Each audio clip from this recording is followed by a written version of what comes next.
Good morning, students. How are you? I hope you are doing well with me as I am doing. Today I am going to start lesson number 2, solution, part 1, chemistry 12th, part 1, solution.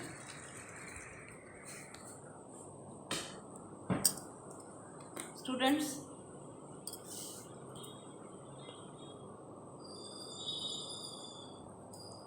in chapter solution, I will teach you in normal life we rarely come across pure substances. Most of these are mixtures containing two or more substances. Like that, I can explain you oxygen, nitrogen. They can be in the pure form or they can be in the mixture also. As H2O, so mixture of hydrogen and oxygen, NO2, N2O, CO2, like that. So mostly the substances are forming not in the rarely come across pure substances. Most of these are mixtures containing two or more pure substances. The utility of importance in life depends upon on their composition.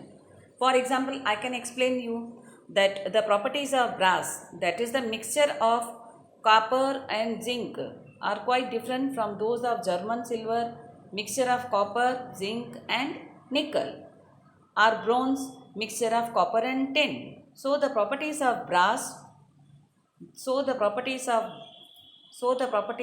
brass, German silver and bronze are different. How? Because they are different mixtures of copper and zinc, copper, zinc and nickel, and copper and tin. So with the copper we are using zinc, nickel, or with the copper and zinc and tin. So they are having the different properties. Same component, one is copper, but the mixture is different.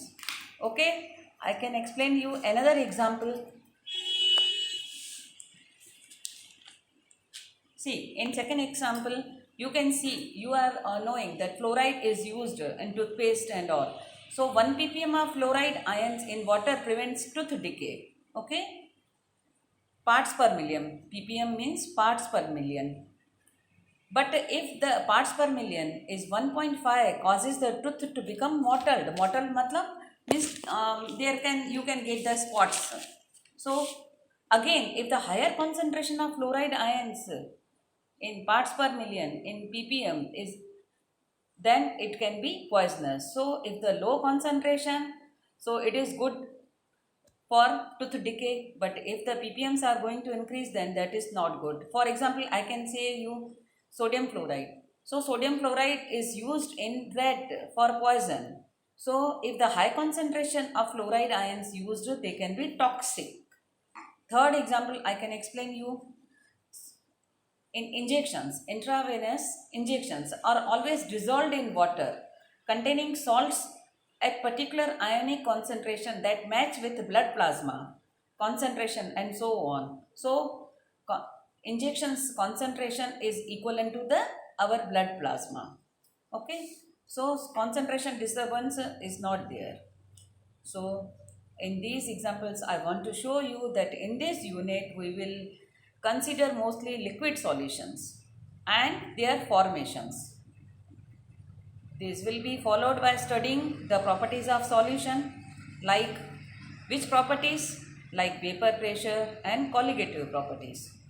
We will see types of solutions and then various alternatives in which concentration of a solute can be expressed in liquid solution. Okay, so I can show you. So this was the introduction of the chapter, that in this chapter we will study the solutions, how the solutions are making. So types of solutions. Solutions are homogeneous mixtures of two or more than components. Now what is the meaning of homogeneous? What is the meaning of heterogeneous? See, I can explain you. If you will mix with water, if you I am keeping a bottle on the table. Okay, you are entering in the lab and you are taking instantly the water bottle in your mouth as if you are knowing okay, this water can be drinkable. But if I am keeping that water in the beaker, you will not drink. Why? Because you can't understand okay, this is drinkable or not. maybe the solution, in this solution I have mixed NaOH, okay, I have mixed HCl. HCl is in liquid state, NaOH is in solid state. So in the solvent I have mixed another solute also. So I want to show you कि homogeneous मतलब you can't imagine कि that in this solution another solute or solvent is mixed. Like that, another example, if you are mixing water with oil and you will shake it, then the two separate layers you have seen, so they are heterogeneous. If you can see petrol with water, otherwise if it is rainy day nowadays and if you wanna add water to the muddy water, and you can see instantly there is no mixture, or on the upper surface it is going to on the upper surface you can see that petrol is there. Okay, so they are called heterogeneous or homogeneous, matlab you can't identify the same mixture. So solutions are homogeneous mixtures of two or more components. We mean this that its composition properties are uniform throughout the mixture. From wherever total solution is 10 ml, so if you are taking from the upper layer or the lower layer, their properties remain same. The components which present in the largest quantity is called solvent. If I am taking water, okay, if I am taking water 1 liter and I am adding 50 grams sugar, then that is the sweet liquid.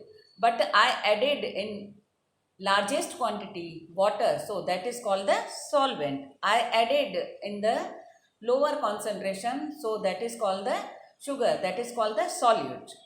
It determines the physical state in which solution exists. One or more components other than in the solution, other than solute, are called solutes, other than solvents, other than solvents. In this chapter we will study only binary solutions. So what is the meaning of binary solutions? Consisting of two components only. It may be solid, liquid or gaseous state. So I will explain you our textbook, lesson number 2, page number 36. You go through this table.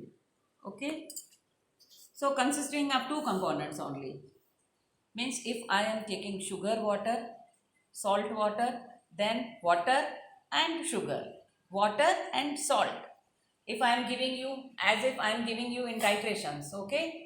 In titration, I said KMnO4 solution. KMnO4 solution matlab KMnO4 is solute, that is violet color, and pure water, it is in the largest amount. So that is called solvent, and KMnO4 is solute.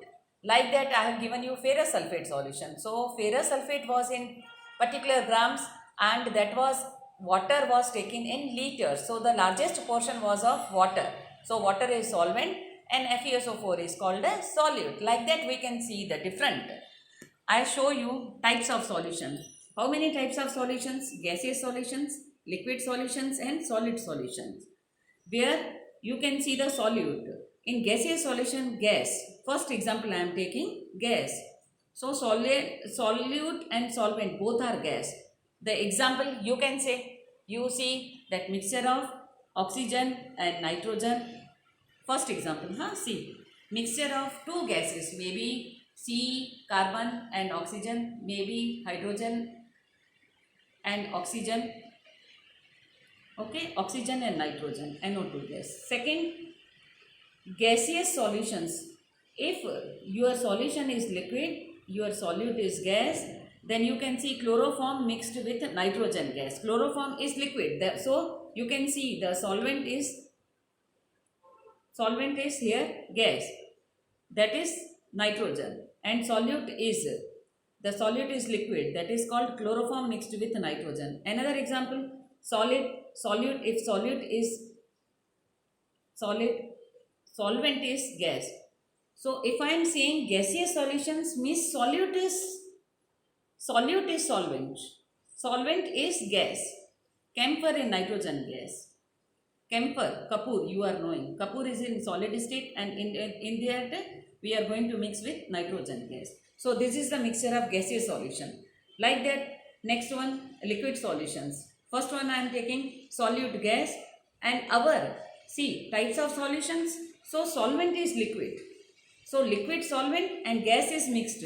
That is example is oxygen dissolved in water. Okay. So water is in liquid state. Another example, liquid and liquid, both are liquid. So ethanol dissolved in water. Okay, like I said you earlier, water plus oil.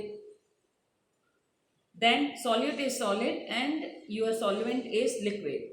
Then glucose dissolved in water. You are taking no like that as salty water or sugary water. Now the last one is solid substances, solid solutions. Two solids means your solvent is यानी कि your solvent is solid and solute is gas. That is the example solution of hydrogen in palladium. Solid, solvent, liquid solute. The example is amalgam of mercury and sodium. Amalgam matlab then solvent is solid and this is solute is also solid. Two solids are going to mix in copper dissolved in gold. Like that pure gold, you know that pure gold ornaments can't be made. So mixture of some copper is going to mix. So gold is, we can make the gold ornaments. So in the next lecture, this was the introduction. This was the introduction of the chapter. I taught you in 2 pages how you have to study the 2 types of binary solutions. That is, in the next lecture, I will show you how to calculate normality, molarity, grams per mole. Like that we studied in our titrations. First titration, second titration and second titration I showed you. But here we will teach, I will teach you how you will calculate numericals. Okay, so students, please prepare as I am doing the lecture with you and prepare the MCQs, one line answers thoroughly and study well. Okay, bye.